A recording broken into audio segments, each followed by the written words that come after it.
এই প্রথম ট্রাই করলাম, এত ভালো রেজাল্ট পেয়েছি আর কি বলবো। আর এই যে দেখুন, আসল কি ঘরের বউগুলো সংসারের দায়িত্ব সামলাইতে সামলাইতে নিজের যত্ন নেওয়ারও কতগুলো বউগুলো ভুলে গেছে।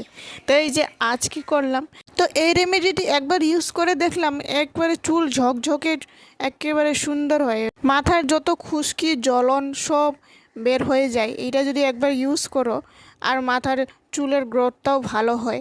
সপ্তাহে একবার করে ইউজ করে দেখবেন, 1 মাসে আর কত ভালো রেজাল্ট পাওয়া যায়। আর চুলটাও সুন্দর সিল্কিও হয়, খুব ভালো হয়। তো এই যে প্রথমে টক দই নিয়েছি, টক দই চার চামচ মতো টক দই নিয়েছি, একটা লেবু নিয়েছি ছোট আধা। এই যে এই দুইটা বস্তু দিয়ে অনেক বড় কাজ হয়ে যায়। এই যে দেখুন, সুন্দর করে লেবুগুলো চিপে চিপে আমরা এই যে ভালোভাবে মিক্স করে নিব। তারপর এই যে ভালোভাবে চুলগুলো মেলে মেলে আমি এই যে ভালোভাবে চুলের গোড়া পর্যন্ত আমি এই যে ভালোভাবে লাগাই। আর এটা লাগাইলে চুলের গোড়াটিও ভালো হয়, স্কাল্পের যত চুলকানি যত খুশকি খুশকি সব ভালো হয়ে যায়।